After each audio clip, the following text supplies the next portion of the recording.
Hey everyone, welcome to another episode of the Tracklist podcast show. I'm Darren Jenkins. I'm Chris Saunders. And on the show today, we're doing a film that we did not choose. This film was chosen for us by artificial intelligence, more exactly ChatGPT, and it chose the 2015 film Dope, which was directed by Rick Famuyiwa. A chance encounter with a drug dealer throws the lives of three nerdy teens in Inglewood, California in chaos in this coming-of-age adventure. It stars Shamik Moore, Tony Revolori, Kiersey Clemens. And this film, whose budget was $7 million, only came home with about $18 million. But yeah, I mean, it's not a big return, but not a big ask either. So I don't know if that was a reason for that was the Amazon Prime trivia said that this was the first movie to accept Bitcoins for ticket purchases at over 900 word? theaters in the U.S. So I don't know if that factored into a lower box office, but they did, almost triple their money. Yeah, it's not bad terrible. for slow budget film, indie film. So But an hour 43 minutes, sweet spot, and I think they do a great job of utilizing that time. This is kind of like an easy film, not easy. There's some heavy moments, but like just easy to watch, good yeah, pacing, and good storytelling. So it was pretty solid. this had been on my list of movies to watch for a while. So when ChatGPT gave me this movie, I was like, oh, okay, cool. This is a good moment to kind of dive into this. I agree. I think it's been on my list for a while. I remember when it first came out, and I like saved it. Like I'm gonna check it out, and I'm pretty sure you put it on my list. You were Yeah, like, "This is because I heard this was good." it was screened at a Tribeca Film Festival.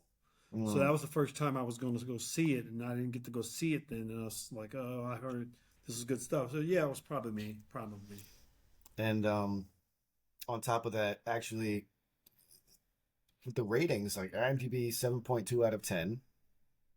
I feel like they need to start rating it out of 7 because it's always in the 7 point something range. It's just like, guys, either rate appropriately or change the Yeah, rating anyway. Um, yeah. and for that reason, I brought on another rating system.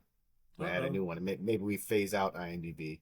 Okay. But Rotten Tomatoes, critics 88%, audience 83%. It's pretty consistent. Also, it's very similar to Lego Batman, which we just did. They're Uh, right around the same thing. I added Letterboxd, oh, yeah, that's a good one.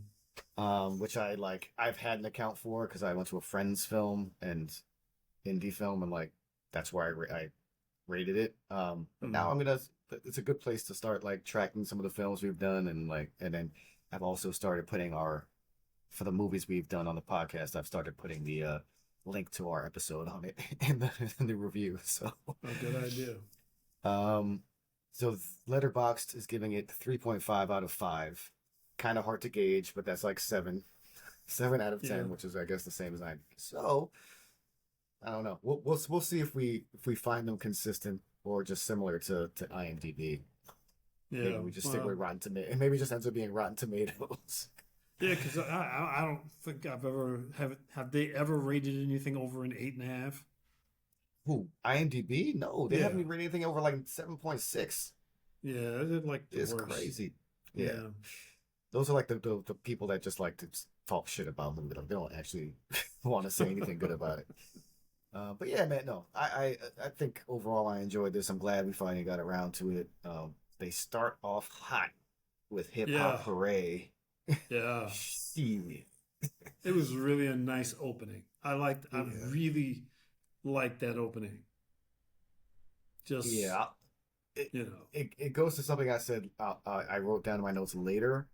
I'll still say it later, but like just the vibe of the opening scene. Um, And quite frankly, we're gonna have a pop quiz right off the bat again. You better have written this down, Darren, or Written like it down. just flagged it. What is Malcolm's dad's favorite movie? Oh, Superfly. Whew. Thank God. All right. I think that's two in a row for you. Congratulations. Whatever. But we're just like kind of, we get that voiceover of Malcolm and he's raised by a single mom, never really knew his dad. His dad like sends him gifts periodically. Superfly is a favorite film on VHS that he sends him. Yo, what year is this supposed to be based in, by the way? That's what I was trying to figure out because it's definitely not 2015. 'Cause, like, Although he used a sends him a cell V- phone to take. Right. So Right. Are they just that into like 90s hip hop that he has like a cassette player and like his dad is sending him VHS tape? Like it's very hard to lock down. well, the VHS tape was sent when he was younger. He was Mhm. he so it could have been sent in the 80s, 90s, early 90s. Even in the 90s, there was DVDs in the early, oh, maybe early 90s. Yeah, I don't know. So Yeah, again, no, there was I don't know if they ever Blockbuster was still mentioned it. around. So Man, they should open Blockbuster. Um, anyway, I was just curious. I couldn't lock it down myself. But yeah. I had also like all this, like I had a dope song off the bat, a pop quiz off the bat, and like, oh, what the fuck? Right off. Yeah, this yeah. There's a few.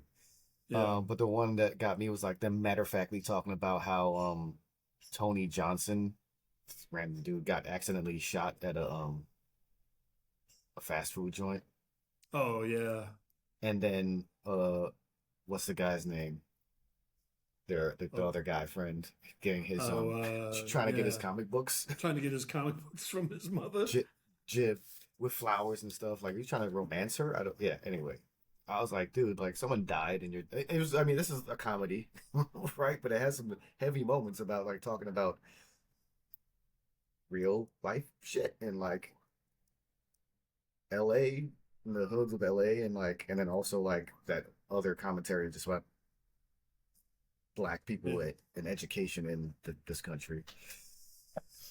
Um, it felt I feel like there was a little bit of nostalgia to this movie for me. I feel like there's growing up in Newark, New Jersey, there's some comparable shit that happened in this movie. So I was kind of like, yeah, it didn't happen exactly that way, but we close. it's funny. Often when we do coming of age stories, it's like the Burbs, right? Yeah, We've done Clueless, 10 Things I Hate About You. We did the Breakfast Club. yeah, super It's bad. super bad, right? Yeah, it's just like pretty much Burbs, white people. Yeah, Um, and so this is more of a city, urban space, but like even then, like it's LA. So I still can't really identify with it. I'm not from the hood, so like it felt a little bit like Friday. exactly. It definitely, and that's what I was gonna say later on. Like even the opening scene with Hip Hop Array playing and him getting ready for school and stuff felt very Friday. And there's other moments in this movie that also feel the same way. Um, but yeah, I guess if they if they did a film about like upper middle class person going to school in the city, maybe be a little fucking boring. So I guess we have to focus on Yeah. the far extremes of urban and suburban. Like, Well, yeah, we did do that with Breakfast Club. I mean, that's essentially that version. It's the upper, white neighborhood yeah, but it's version of suburban. this. That's what I'm saying. It's suburban, right? Like, Yeah. I'm saying like if it was a movie made about like how I grew up, it'd probably be like Yeah. it No, probably no it one's would make less watching than that. it would make less than $18 million. Yeah, it'd be like $13.40 or some shit like that. I mean, a biography about me would make a lot of money because it's very interesting. But like, not my school. Okay. Actually, my school would be like a series. A lot of like not just upper middle class, like rich folks and like diplomats' kids and like like probably drug use and shit. You probably find an audience for that. Euphoria. I don't know. Yeah, that's I haven't seen it, but like that's exactly what I was picturing when I was like, oh yeah, maybe maybe there is an audience for that. Yeah, I haven't seen it either, and I'm probably not going to. But No, that's, not planning on it.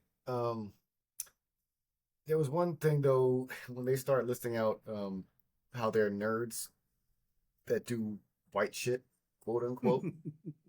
That list of like, I mean, skateboards, sure, like historically, yeah, it's probably a white person thing. I don't think it's a white person thing now. Um, Manga, comics, yeah. is that white shit? In the '90s, yes. Yeah, it's not nice. Uh, Donald Glover. That was funny.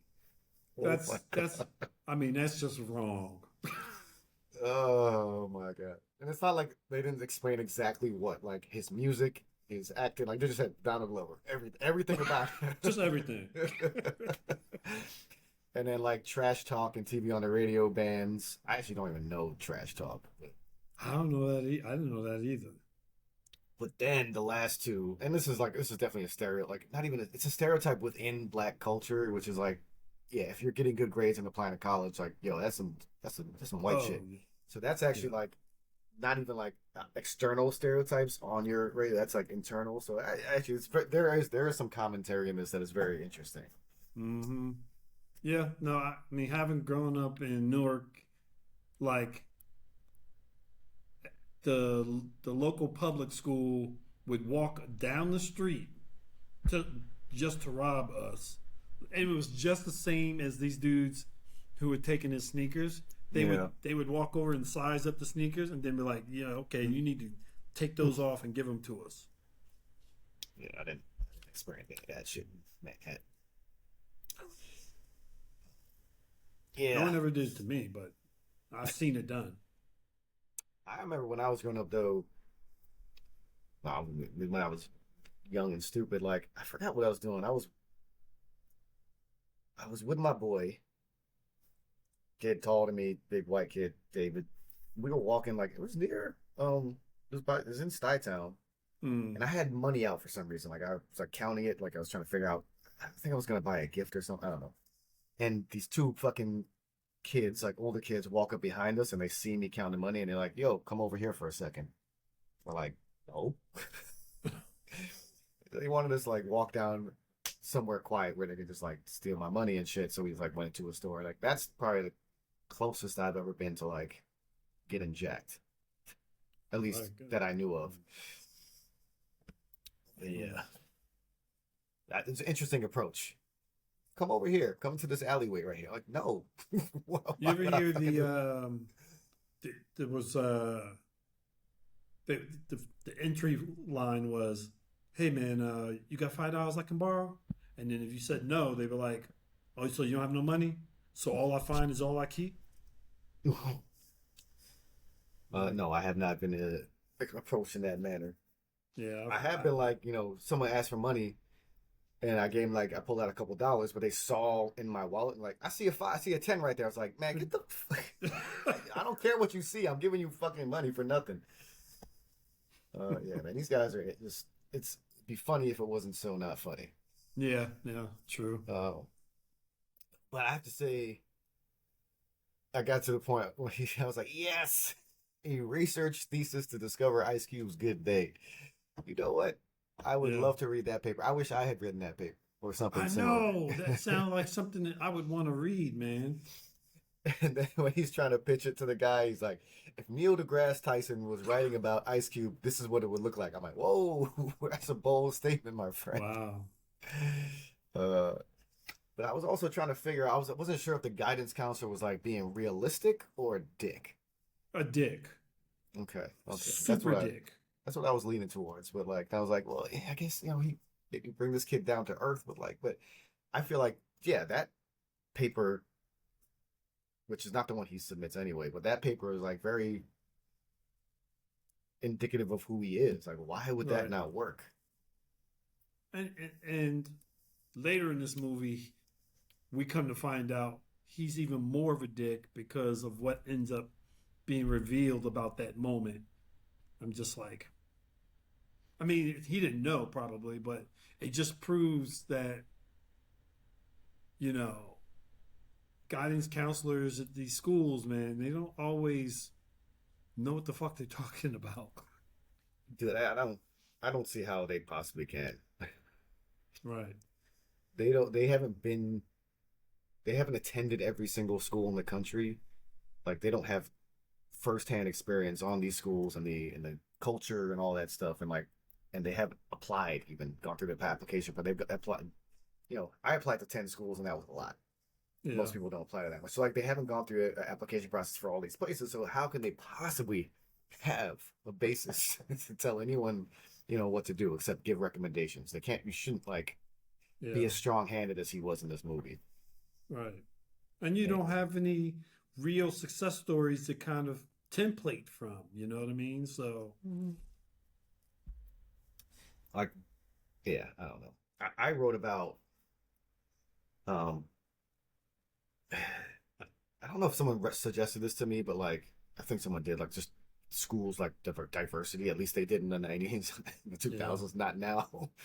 But I Yeah. wrote about my own diversity, like not just like I grew up in Manhattan, it's just like a melting pot. But like I went to international school where a lot of different cultures, like people that come directly from those countries, and my parents are from different. Like I wrote about all that, being a half black, half white student, and also of course comparing that to like Bob Marley, you know. And I tied in Bob Marley because like it's my favorite artist, and he's half British, half white, half black, Mm. right?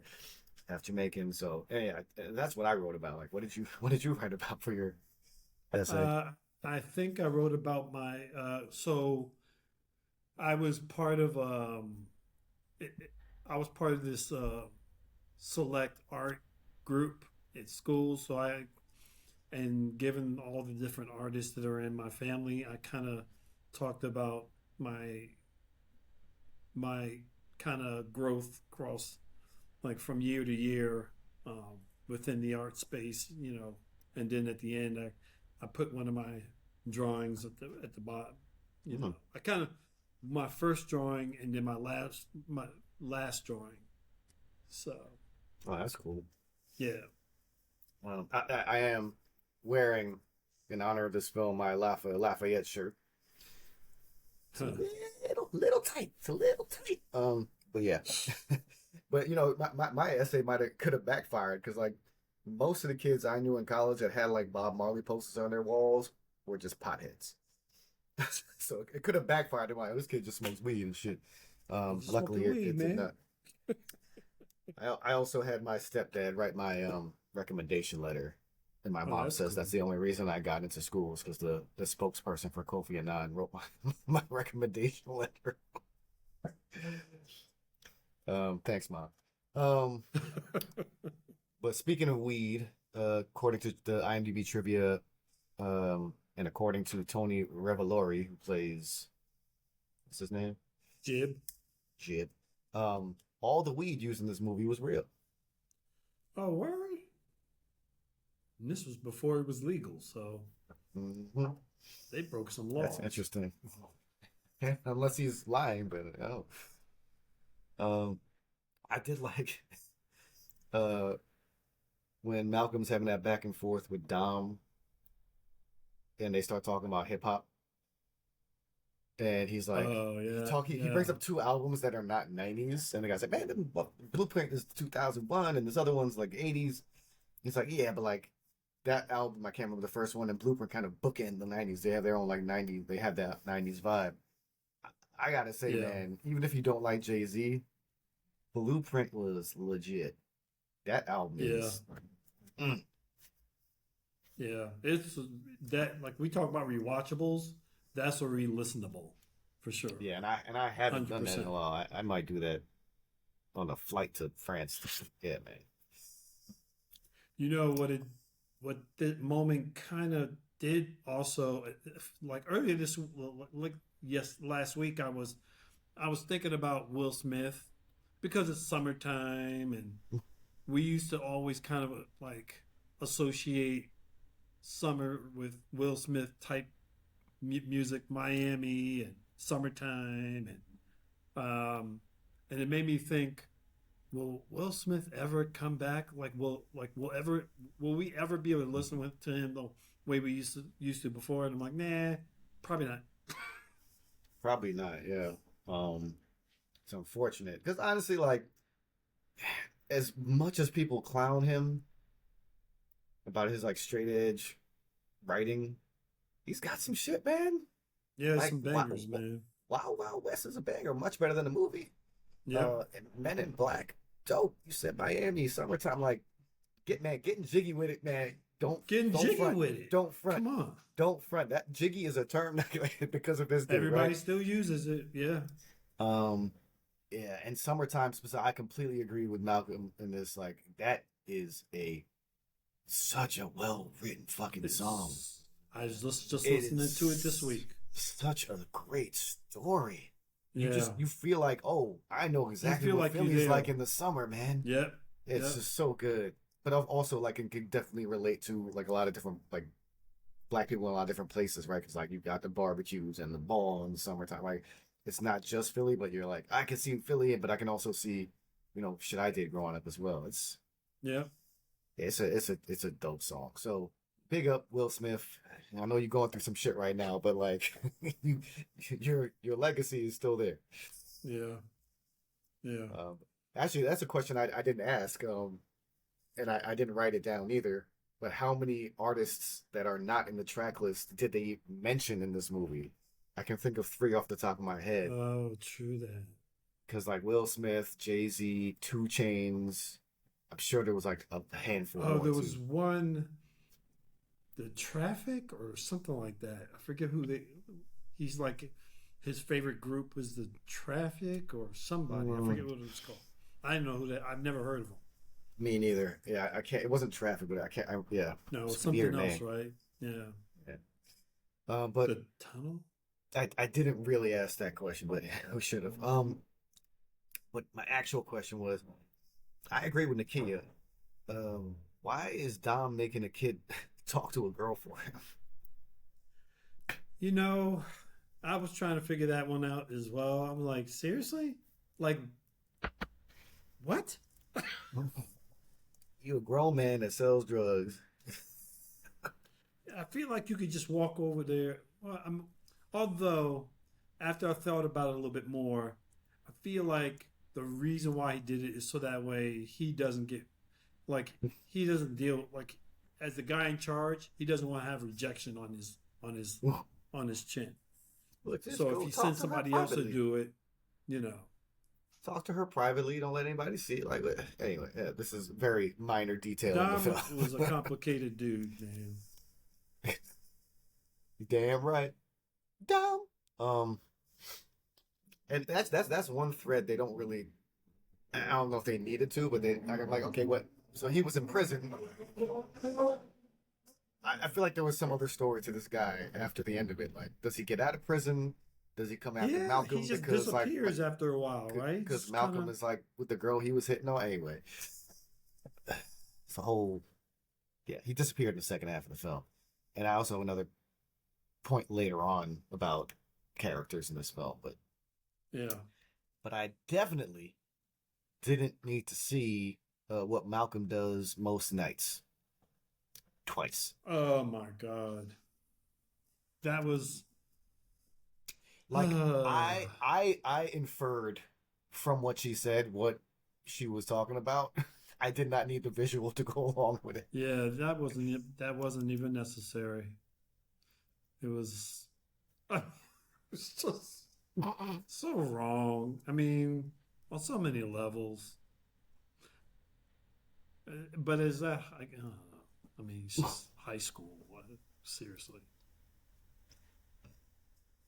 Well, yeah, and I'm also definitely not messing around with a chick that a drug dealer Dom is trying to get with. Yeah, I was like, some bad nope. decisions made in this movie.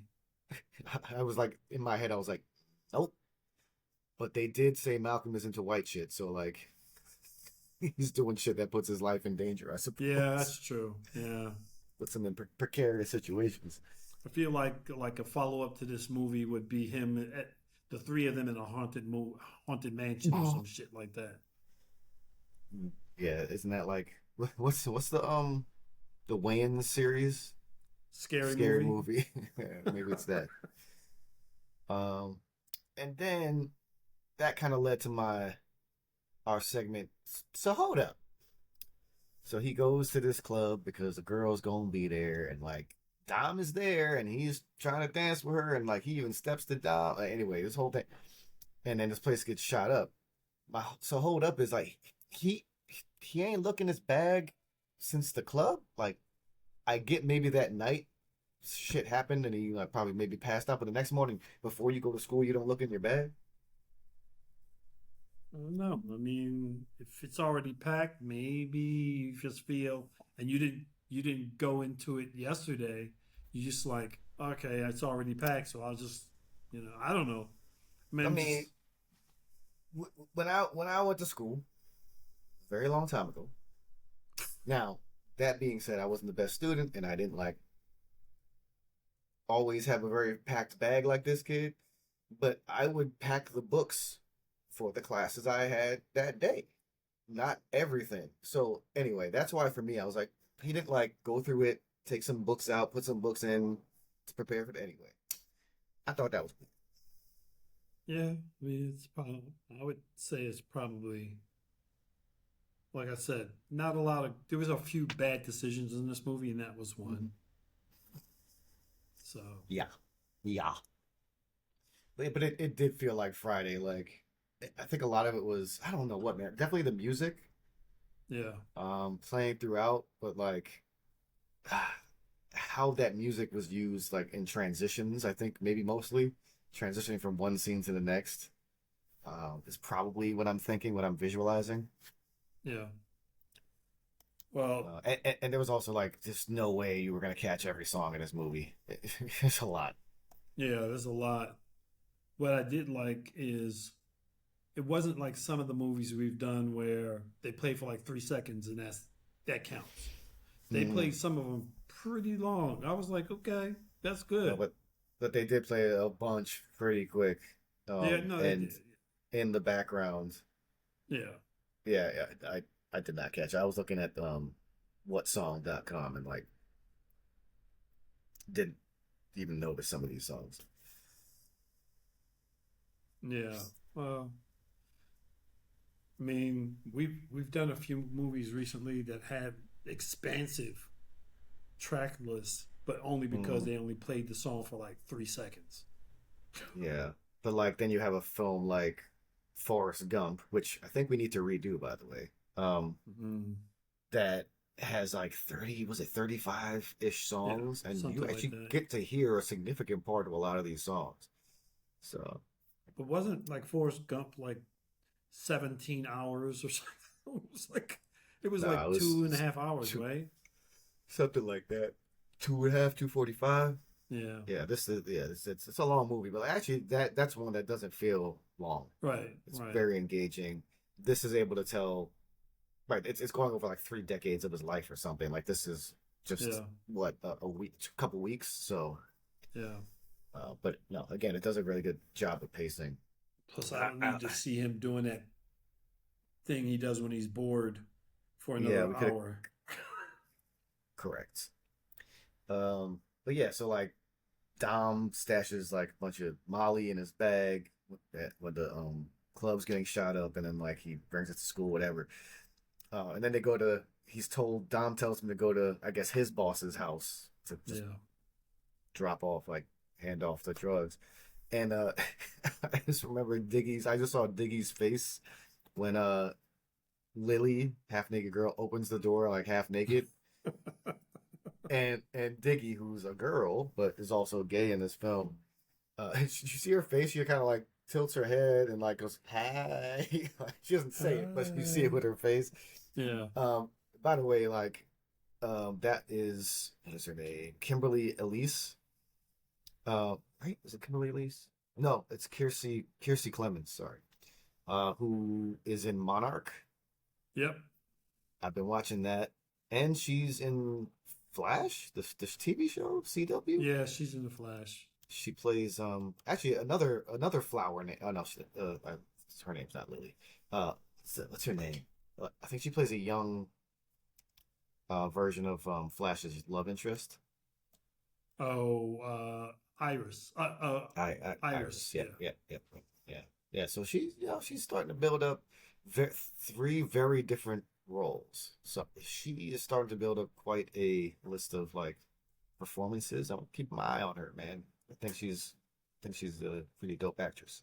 Yeah, she's pretty good. I wrote a bunch of what the fucks down because of that scene with the sister. Like, I just kept No, writing it down. no. What the fuck is just Lily? Lily is, my Yeah, God. I was like, what is going on? Yeah. I mean, the brother with Jaleel Oh, is he is was. I like him. For some reason, I really like him. I don't know. I don't know. But he's clearly crazy. Like, yeah, that whole scene because it's like this kind of a one long scene where they get to the house and then Diggy and keep forgetting that Jib leave with the brother. Malcolm stays with the sister. All that shit ensues, and then it goes all the way to the fast food place, and then like all of that whole scene reminded me of a Guy Ritchie film because they have like a bit of a flashback too. Yeah, I was like, oh my God, this is like Snatch. yeah. It feels like Snatch. It feels like Snatch and Superbad had a baby.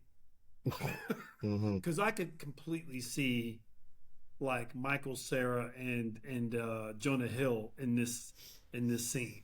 It would be a little different, but I could totally see them with the same choice at that door. Mm. But oh my God, like yeah, that the sister, like Lily. I don't know. I thought because I did not know what to make of this scene. I was like, how does this guy have so much riz? Like Zoe Yeah, Kravitz wants to get with him, like yeah, Lily wants to, and I was just like, is she right? Because the guys that are chasing them for the drugs, like one of them gets a text on the phone. It's like it gives the address, and I yeah. was like, oh, she is just trying to keep him there until Right. those guys come. That's not what happened. Where did they ever did we ever learn how they got the address? No, I don't think so. Because That just then makes no sense. because then they meet Jaleel and the two other friends at the fast food place and try to jack them there. Yeah, so Right. So I don't know how did they know they were going to be at the fast food place? That doesn't. I'm like, yeah, that maybe we missed it, but if we both missed it, I'm not sure. yeah. But did you notice those two guys when they get the text? They're at a Randy's Donuts. Do you recognize that spot? Yes, the place where Iron Man was laying in the donut. Uh-huh. Yep. That And place there is was a famous. yeah, I assumed it was famous. I didn't know it was famous, but since it's in two movies, I'll take a stab. But there was an IMDb trivia that said during the office scene, the framed picture that Malcolm sees Dom in is a picture of the Iron Man 2 of his in of or of from that film. So there's looks like there's references to Iron Man in here. Interesting. Why? I, I don't know. I don't know if the That's director has interesting. any connection. Uh, I want to Hmm. find this. I don't know if I wrote this thing down properly. During the office scene, the framed picture that Malcolm sees Dom in is a picture of the Iron Man 2. The Iron Man 2. I don't know what that means, but I don't know if The that was donut, maybe, because the donut was in the background. maybe that's what they were talking about. Anyway, uh, yeah. So I just noticed that. Um, yeah, Lily. Do you want to go through your what the fucks with Lily? Oh my God. I don't even know how to list how I didn't even so when she cut like so the first when the door opens and she comes to the door half naked, I wrote down what the fuck why is she half naked at the door? And then 2 minutes later I'm write down what? No, seriously, what the fuck is Mm. wrong with this girl? Why is she taking her clothes off in the Mm-hmm. background? And then I just kept writing it. What the fuck? what is going on with this girl? Like, is she crazy? And Yes. I'm sorry, but Malcolm, brother, you have you have problems. How in the world did you think it was a good idea to get in a car with her to go anywhere? I mean, he was desperate, I guess. I don't know. Yeah, I don't know. But dude, Desperate you is. you you skip from her taking off her clothes Oh to no, I getting to him getting in the car. What about yeah, I her know. stealing the Molly and like eating it up and then trying to, I don't know if the word is aggressively pushing him to the floor and straddling him. And then vomiting on him. That And is on there. Yeah, then she starts laughing about it. Oh my God. in That the was a crazy scene.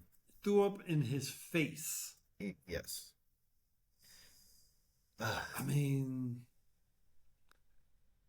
I don't know how he even shot that scene, man. But yeah, that definitely felt like super bad, Yeah. a super bad moment. Well, didn't that happen? Like, didn't Some Jonah Hill throw up on Emma Stone. Stone? I haven't watched this movie in a while. It sounds right. Oh, he headbutts her. That's what happened. He headbutts her, Yeah, so I mean, not the same, but sure, but similar, still, yeah, opposite direction. Yeah, man, yeah, that whole thing. But it was entertaining, I guess. The scene as a whole. I do yeah, like me some Guy Ritchie, so yeah. I, I, the one thing I want to call out with this though is we don't get to see these kind of scenes in black films mostly, and I love the fact that they did like a comedy like scene like this in a black film because we normally don't get those kind of moments. and we haven't talked about um how the music is intertwined with these scenes, but like in this particular one when she like gets in the car, uh oh no, when she's diving into the Molly and then pukes on Malcolm, that whole scene was Freak on a Leash by Korn, which is one of the very few Yeah, non-hip hop songs in this, but very literal. Freak on a Leash. yeah, freak And on a then leash. when she's driving and gets out and has to pee and like is the kind of naked in the streets, scenario by Busta the Tribe and Busta Rhymes. I mean, the energy of that song is very, very much matched, right? That wasn't exactly literal, like the different ways they use music. Like Freak on a Leash is like, oh, she's a freak. Scenario was just like the energy of the song matched to the Yeah, scene. And so they did a good job of like using these different songs throughout. I don't know how Hip Hop Array, that's just such an iconic hip hop song. So I think they were setting the tone for this film and for that character, yeah. right? It's just, I mean, almost literal Hip Hop Array, right? But yeah, we can talk more about those songs. But yeah, I thought the music was used very well. Mm, yeah, no, I mean, and you know, we'll get into the music. We'll get into the music. Mhm. Um, anyway, so like, yeah, honestly, we're talking about this film, and I think everything it's so again, it's so well written and so well paced. Like the way we're talking about it, I feel is also very smooth because of the film itself. Yeah, Because we've talked about like Malcolm and his friends, the girl, the party, how he gets the drugs, and like now, right, everything is kind of smooth. Sometimes it's a little bit more broken up in the way we talk about it. yeah, But he eventually he leaves. He gets away from Lily to go to like a college interview, and it turns out to be Lily and Jalil's dad, who is the owner of the drugs. First off, Austin Jacoby is a character's name, played by Roger Gwenvier. Sorry, Gwenvier Smith. Please correct me how I pronounce that. That dude's scary. yeah. Because he talked just above audible, you know, like Hmm. very just monotone and very just, you know, you get the gist of what I'm saying to you, right? Uh-huh. Yeah. delivered all of that in a way that made me very scared for my own. Yeah. Um, but the fact that Malcolm finds it necessary to clarify that he wouldn't order a Macklemore CD is hilarious. I wouldn't buy a Macklemore CD. You're in front of this scary dude who has not only your college career in his hands, but your life. And you And got you're to like, make sure he knows. and it's like, oh, well, you don't really buy CDs anymore. Like he's just streaming. Like he's like, all right, whatever, dude. You understand where I'm getting at, right? And I'm like, shut the fuck up, Malcolm. So he puts it on Malcolm to essentially like sell the drugs and make the money back. Question for you is, would you make the deliveries for him? No. Really? Why would I? You said fuck no. I said hell yes. Like, dude. Fuck no. Because, I mean, well, I mean, look, that was coming. We knew that was coming. That's kind of like the trope in every drug movie where the kid gets trapped and he's made to have to get in a life on some level, whether he has to sell the drugs or the guns or the whatever. I'm just like, okay, no. But the particular situation I think is unique because it's like the guy that's selling the drugs went to Harvard and is able to be like a referral for him, right? Or It's a reference. ridiculous. So like yeah, it is ridiculous. It's like what's the fucking odds that like all that intertwines? But yeah. Um but in that particular scenario, I'm like, ah, did you have a choice? I mean, like, yeah, you don't necessarily need to go to Harvard, but you're in a situation where like this guy can get you in, right? Like, Yeah. and does. So I was just like, hell yes, I would do it because one, like he's also threatening like your friends and family. Like he does say that. Yeah. I Um, mean, I don't know. He's a smart kid. He could figure out a different way, which he ends up but doing anyway. So it's like, I don't understand why he just couldn't give the guy why did the guy need him to sell it? Why couldn't he just that's give him the my drugs point. and the guy could have just given it to one of his mules to figure out? That is exactly my point. There was no reason why he couldn't just said, "Here's your drugs. Okay, I'm gone. Thanks. All of it's there." But if you watch traditionally in like mobster movies or gang related movies, drug related movies, they always go, "Well, it's too late. You owe us commission. You owe us like Hmm. compounding interest." Luckily, they didn't do that. So Yeah. Yeah. I mean, I just getting me thinking about, we're talking about some plot holes here. Like, I'm just thinking, okay, yeah, maybe, but does it really detract from the film? I'm not yeah, there's a few holes, but be honest, they didn't really bother me so much. I mean, they're like after the fact kind of questions that you'll ask. But I sure. feel like with every movie, no movie ever wraps up completely without questions. So Well, what was your take on the bus scene after he has that meeting with Austin, the, the head drug guy? oh, when he gets on the bus and his mom is driving, His mom's driving, and then like he sits he down in the goes, back, and all these different people from the film start sitting down, and like yeah, then they're like bouncing their heads to the song, and then look, and they all turn and look at him at the same time. I had to Google it. I was like, I'm not sure what's trying to be communicated in the scene. I think it was kind of his way of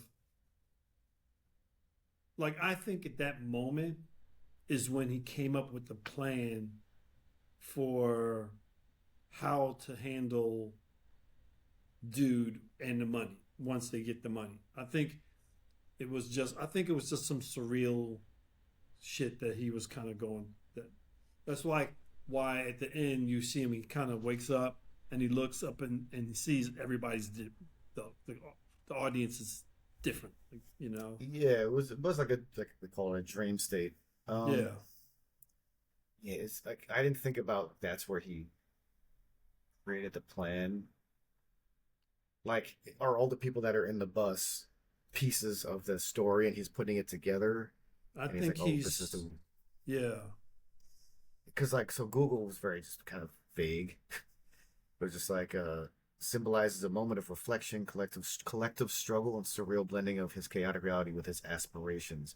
Right, the struggle is like communal, collective struggles. Everyone like, despite how different these different people are, right? Like he is, I don't know, he's like middle class, really, but he lives in like the hood.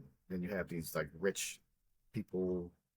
His dad, whatever, is the drug dealer, but also went to Harvard. And then you have like more gangster guys, the drug dealers, the bullies, and then his friends. But they all live in the same area. So that's the collective struggle of like just being in low income areas. yeah, And the surrealism and melancholy. yeah. I can Uh, see that. hmm. Dreamlike sequence contrasts sharply with the film's frantic high energy tone. Yeah. I was trying to think if there's any other late, like more calmer scenes. Like there's calm scenes when he's like talking to Lily. So the whole movie isn't frantic. Anyway, I don't know if this is Well, the best description, but I kind of like your explanation better. Where like, yeah, that's where he formulated the plan. I really think so. I mean, it feels like that. It was kind of like, I mean, there's this thing people say like that come to Jesus moment where, you know, whatever issues that you're kind of trying to resolve is the moment where there's a moment where it all kind of clarifies for Mm. you and you can kind of move forward. Your moment of zen, as they say. Moment of The Zen. daily. Yeah. And then the song playing is "Home Is Where the Hatred Is" by Gil Scott Heron. Yeah. Really, really great use of that song. Yeah. Um, Not literal. I think it's more vibe, but Yep. it's dope. It's dope. I thought I was going to say that a lot more in this podcast. Uh, I'm not. So here's one thing. Um, we talked about how Dom disappears at some point from the whole film. On the flip side, I'm not sure if I like Will being introduced an hour into the movie. I know he's like one of the only white characters in the film, but it seems like he seems integral to the plot, and we don't Yeah. hear anything about this guy until an hour in, and then all of a sudden Yeah. he's just like there. I don't know if like, yeah, I And don't that know he'd if there be was that ingrained in the drug world, you know, like, right, and he um, seems like almost he. Well, they kind of allude to this, like he's almost part of the crew, but he's not because he right. wants to use the N word, but he's not allowed to. Um, but if they're like, yeah, I don't know. I just didn't know how I felt about that. Yeah, it was kind of out of the blue. Like these kids to me seem like that when did like how did they come to run with somebody like him? You know what I mean? Didn't make any sense. Music camp, band camp. Band camp. He didn't seem like a band camp kind of guy, but okay. No, they don't even show him playing an instrument at all. Yeah. He's just, Well, he's like the counselor at the band camp, but he's not like I guess well I don't know if it's a counselor. It seemed like he was a counselor showing them around, but yeah, he's not actually playing any music.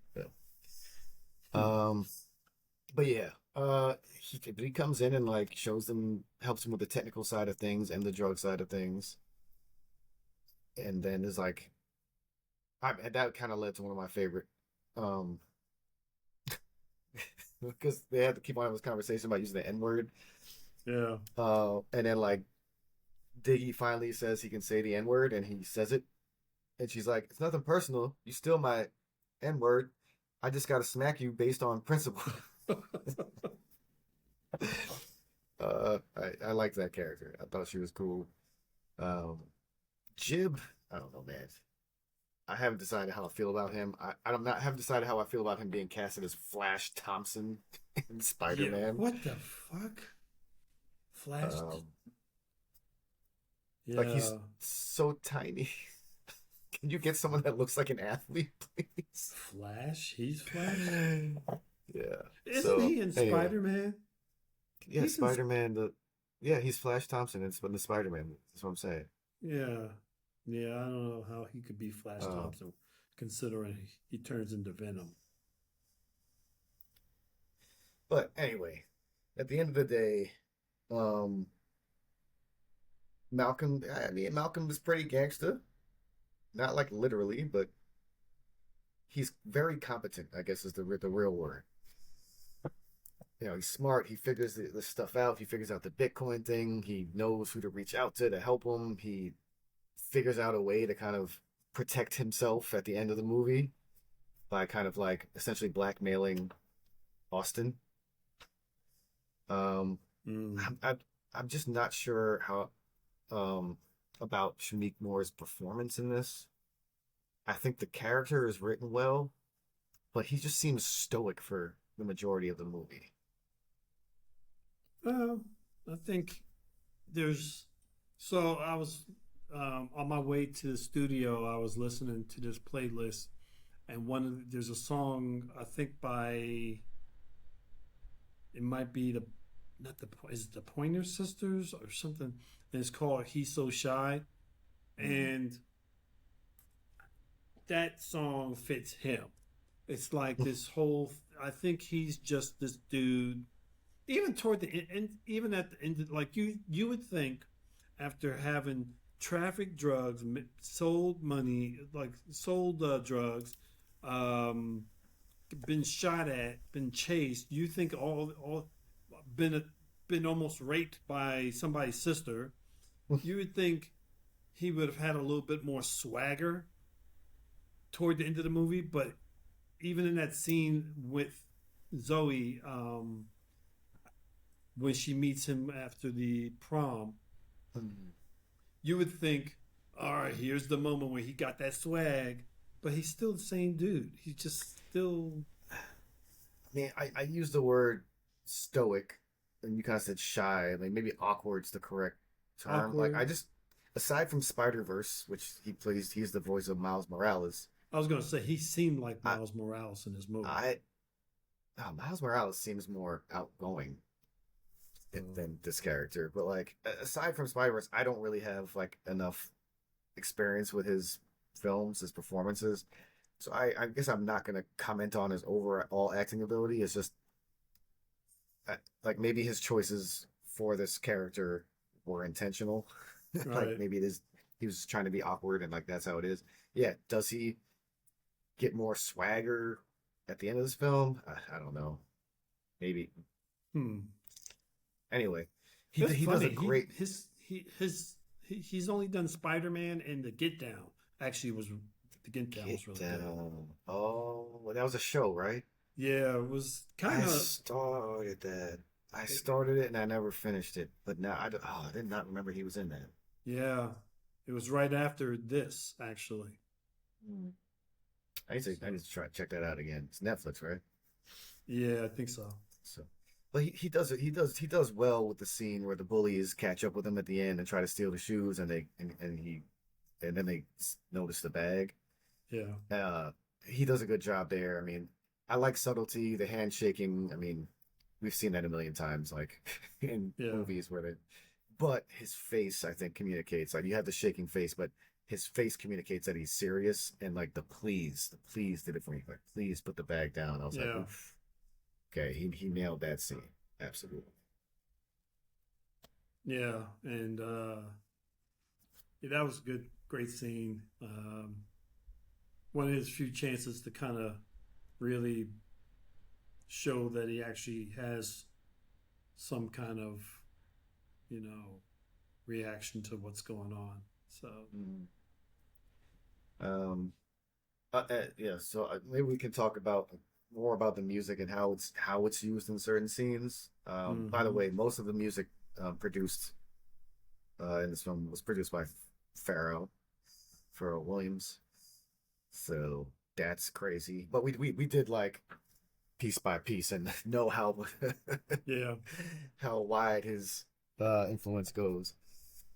Are there like certain songs that you like flagged for the scenes and how they were used, like "Woo Ha" Busta Rhymes, but the bullies are first chase I love that Malcolm the first scene. time, Yeah, I love that like stuff scene. like that. Like "Woo Ha" got you all. I mean, that's just like right. That's again, that's an energy song. It's not like a literal saying anything with the lyrics or the title. It's just the energy of that song with the scene.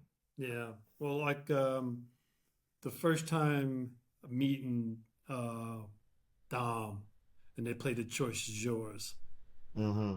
and I was Yeah, just that's like, interesting.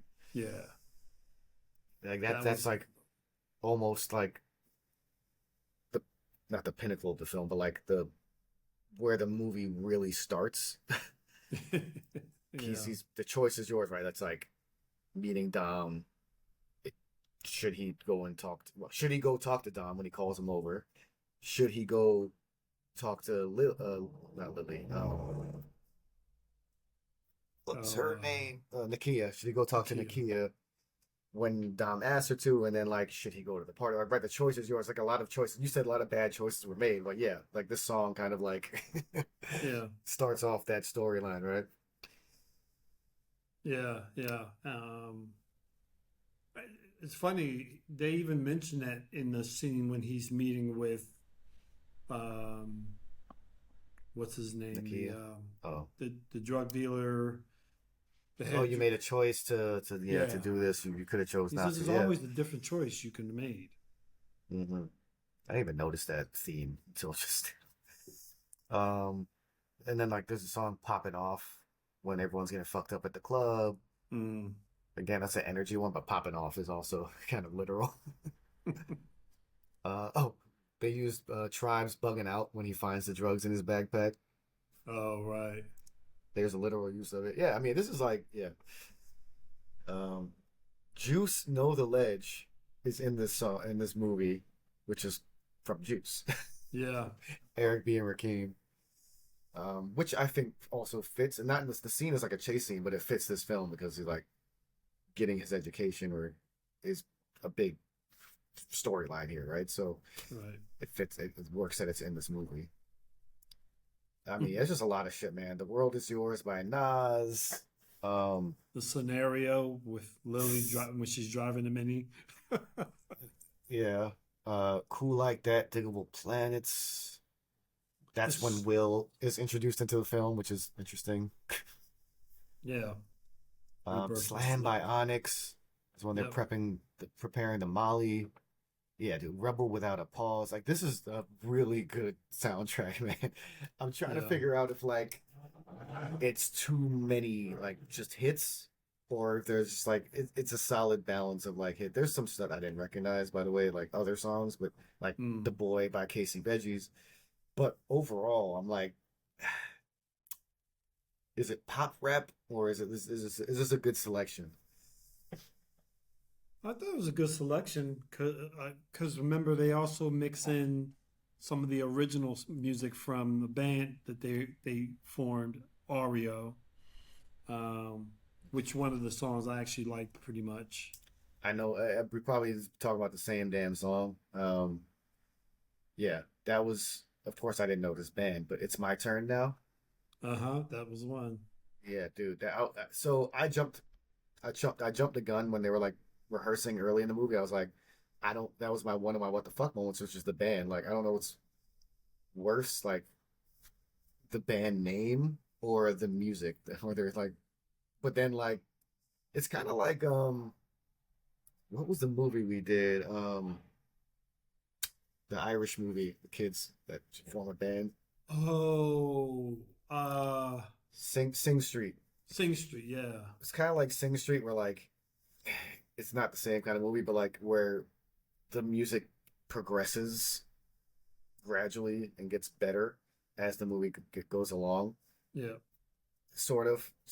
There's another song they play a couple times, and I still don't like that song, but they have four songs in this track list. Yeah. Yeah. I Oh, mean, and then of course, after his speech at the end, his college essay where he like reads out, which was really oh yeah. interesting. I don't know if we should go into the social. underlying messaging of this speech was essentially being black living in a poor neighborhood and the lack of opportunities to attend higher or considered higher level colleges, universities, and like and then like stereotypes how stereotypes play into that. So, but then after that, it just flips. Like that's a very powerful speech, and then the closing credits are him dancing to the Humpty Dance the whole time. Yeah, which is cool. I feel like we've had this conversation with another one of our films, and I can't remember which one it is. Um, but I kind of this movie used a bunch of different like tropes. I hate to say that word, but whatever. But like within the movie, like there's the coming of age piece of it. There's the drugs in the hood piece of it. Um, there's the end of the movie speech. There's the narration, which we didn't talk about. Shout outs to Forrest Whitaker, who was the narrator for this. Yeah, I mean, I mentioned it earlier, but I don't know if I noticed his voice. Yeah, I didn't. Be honest, I wouldn't have noticed unless I read it. So, and also like what we spoke about earlier, which is like quote unquote the quote unquote white shit that they do. Like why is that white shit like?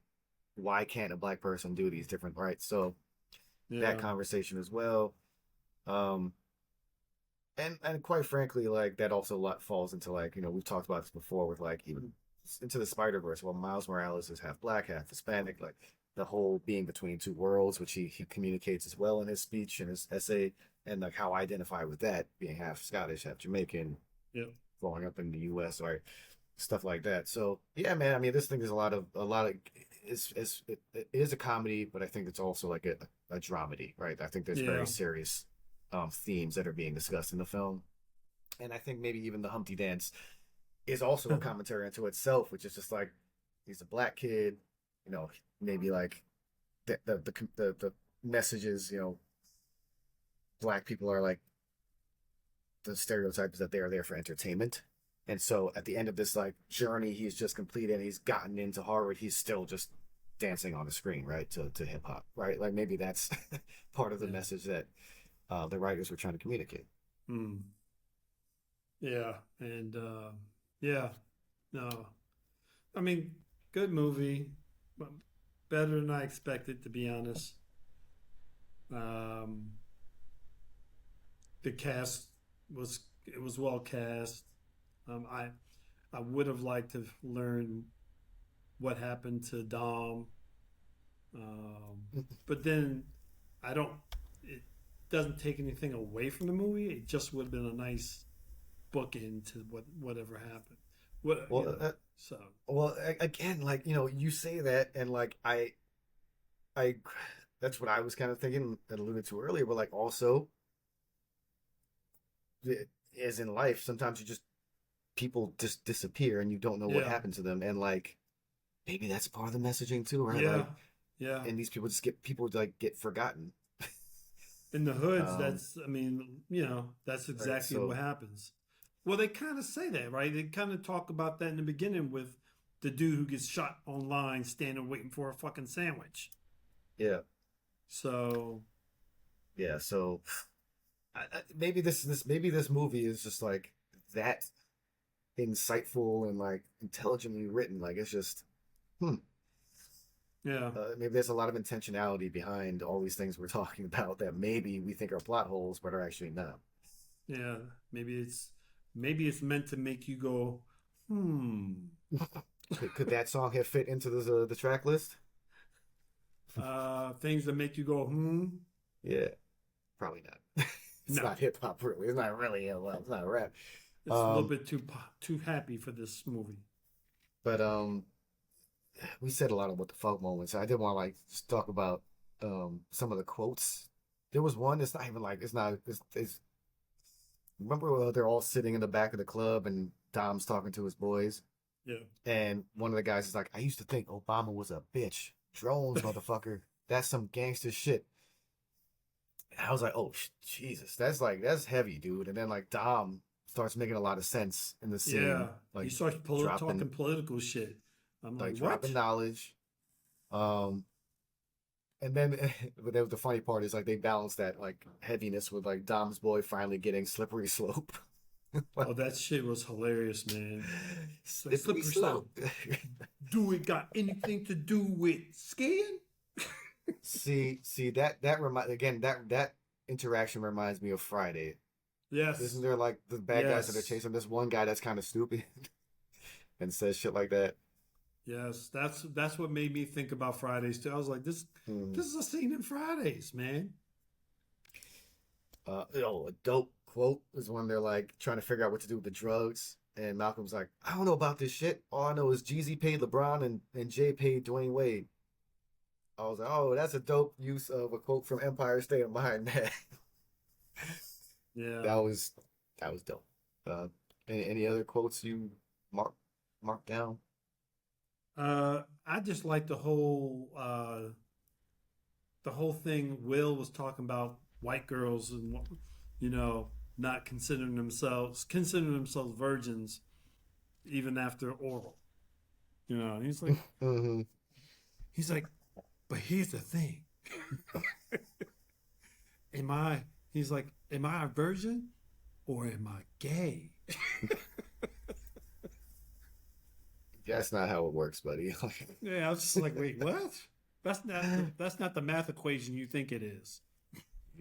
uh, but like Jig was like, Jig, come on, look, yeah, Jib. Sorry, it's just like, Jib. wow, that's deep, man. Like, no, it's not. Um, are we ready for some final questions? Yeah, let's do that. Oh, wait. Well, I'm surprised neither of us mentioned this one. The what the fuck moment when what's her face? What's the girl's name? His Diggy, and Mm-hmm. she's talking about how her family would try to pray the gay away. Mm-hmm. I'm just like, I mean, it's seriously. not the first time that's happened. No, it's not. It's like, um, but yeah, ready for some Yeah, final let's do it. questions. Do Yeah, you go for it. have any of our? I would just say, could Will Smith be in this film? I was gonna say that. Yeah, seems like I think a young Will Smith could have been in this. I think young Will Smith is Malcolm. Yeah, he would have been. Dare I say, I think he would have made a better Malcolm for this. Definitely would have been less less stoic or less. That's the problem. Would it have been less awkward, and would that have ruined it? Would he have been too cool, or Uh, would it just been different, a different approach to the character? just probably different. Yeah, I still think it would have worked. Hmm. Yeah, I think so.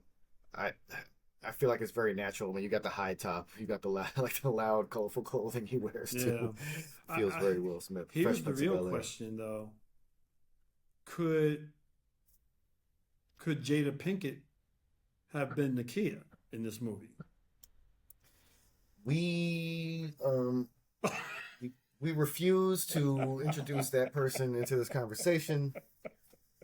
I knew that's what you were going to say. Did you see the news this week What? where she was Wow. like she posted something about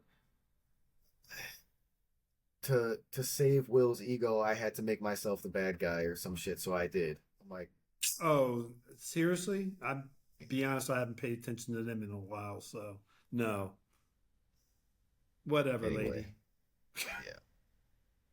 So What there was that.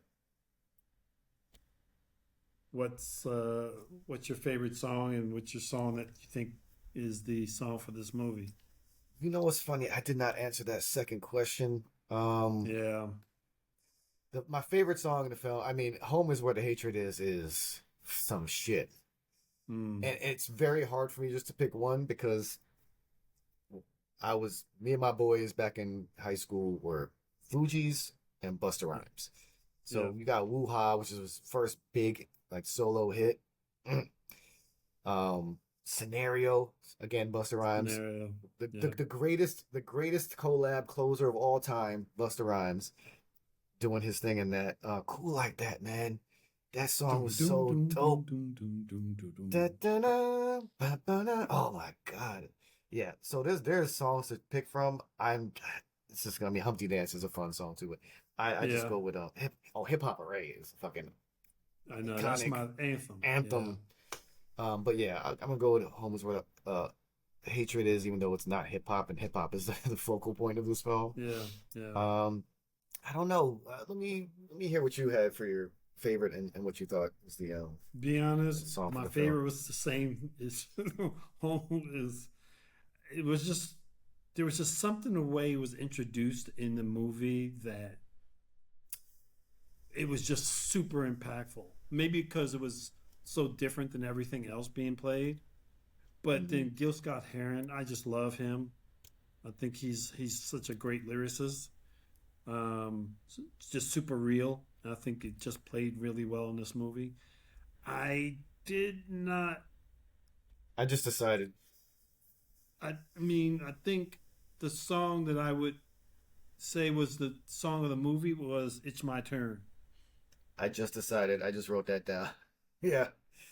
Um, I think it may not speak to the whole film, but it speaks to the end of the film and where he's setting off from there. Right. But I think that's what everything builds up to. So like, yeah, I like that one, and it's by the Oreo, their band. So I And think it's it's fitting. to your point, the songs get better as they get further into the movie. That one I added to my playlist. I thought I was like, oh shit, what is this? And I'm like, oh fuck, it's their fucking band. It's like shit, I like it. Yeah, it was good. um, It was good. but then like it's funny because like yeah, you got Gil Scott Heron, but then you got like The World Is Yours. Sorry, Freak on a Leash by Yep. Korn. They do throw in some very not. Diggle Planet is cool like that. It's not hip hop either. Well, it is hip hop, but like it's not the same kind of hip hop that everything else kind of was. So Yeah. they do drop in a couple different things in there. Yeah. I mean, Um, it's such a good. This is such a good track list. well, that's what I want to do for our final rating question. Is this one of the films like maybe we should rate the film and rate the track list? I Mm. want two ratings. What do you got? Uh, Good movie. Is it rewatchable? I would. I'm not gonna go out of my way to rewatch it, but if it's on, yeah, I would. I would probably not anytime soon, but I would watch this again. I think there's a. It's got. I could see how it'd be a little bit rewatchable for certain people. Um, so with that, I'd probably give it like a 7.5. Um, yeah, 7.5 for the film, but for the soundtrack, this is probably an 8.5. Um, I'd go I'm glad higher, we're. but yeah, Oh, really? I mean, uh, I'm glad we're different on something. I like the balance of comedy and like thought in this film. Um, and we talked about a lot of things. I think there's a lot of great performances in here too. I don't think we really gave shout outs to people, but yeah. um, I Good I think directing Kirsty, too. I mean, this is yeah, a you know, I think I don't know. I don't again. I don't know how I feel about Jimmy Moore. I'm gonna say yes because I think the awkward part was intentional. But Kiersey Clemens is good in this. Um, what's her name? Sorry, Zoe Kravitz. I don't know how I forgot her name. I think she does a great job Nakia. in this. Yeah, Um, Kimberly Elise is in here, but very briefly, which is a little strange to me. She plays his yeah, mom. Um, yeah, man, I think overall the performances are great, and we talked about some of the plot holes, but I just don't think that was the main point of the film. I think right. there was a lot of message, like theme. There are a bunch of themes and messaging that like is what was important. So I am actually also giving this a 7.5. I do think it's rewatchable, just plainly based on their like on the writing, the editing, the direction. and the flow, the storytelling, and the pacing. Like, I just think it's just very easy, even though it has those moments where you're like, oh shit. And again, like it's that Friday feel, right? Like Friday is kind of an easy, that's rewatchable. It's an easy movie to watch. I think it's very similar. Yeah. I'm giving this track list 9.5. Oh, okay. I think there's just so much gold in there. And the songs I didn't really know or recognize were either like background and quick, so I don't necessarily care about them. Yeah. And the ones I did recognize and I knew and I loved, like they were used so well in the scene. So I'm 9.5 for that. Yeah. I mean, yeah. Okay. Yeah. I feel that. Oh, the world is yours. Nas. Come on. Well, I also like Santa Gold, so I was happy that there was something from her in this movie. So Anyway, this movie feels like it was about 7 years in the making. It yeah. was Wow. Thanks. actually it came out in 2015, so it was 11 years in the making, I guess, because when it came Yeah. out, I remember we talked about it. So Well, thank ChatGPT because it's one and zero right now. all right, that's the last time we're gonna say that. Please use Anthropic and Claude next time, okay? ChatGPT is working with our Yeah. corrupt Government. military right now, so let's stray away from that. We'll check out Gemini next. I mean, Claude's good. Claude Claude's refused. great. Claude Claude's refused great. the Pentagon. So We'll see. Next time we do this, we'll try Claude. See what but they we're have. also going to use it sparingly because we don't want to destroy the No, environment. once a month we'll do this. It'll be once a month, to change things up. So Yeah, I'm on. to Well, show cool, that man. we are. What you got? What you got going on? It's coming up. What is I got it going on? Just the same story lab. We're doing our Wednesday nights online at Zoom. We had a speaker last week, which was really good, and I think at the end of the month we'll have a in-person event at the studio, Planet X Studios in Brooklyn. So if you're into film and entertainment and you want to meet some people, feel free to reach out to me on Instagram at @DDarrenJenkins, and I can hook you up with a link so you can sign up. And you, sir, have a few dates on the books now. No, No? it's been quite the. I can't remember the term. It's been quite a dance with these venues, um, asking about specific dates, and then the dates are open, but they fill up. They take their time to get back to me, and then the dates fill up, and then or all this stuff. So, long story short, yes, I've already talked about my England gig. If anyone's in England, in north of England, in June, I'll be performing out there. Um, and July 11th, I will be at Pete's Candy Store at 8 o'clock, I believe. That's in Brooklyn. Hopefully finalizing June 18th at a new venue called Sugar Mouse, which will hopefully be at 8 o'clock as well. Past it Um, last night, actually. I have not even been there yet, so it'll be interesting. And then what I was trying to book was the Delancey for May, but now that's looking like it's not going to happen because don't get me started. Yeah, so hopefully there'll be three things booked from in June and July, and maybe now I'll start looking towards the fall.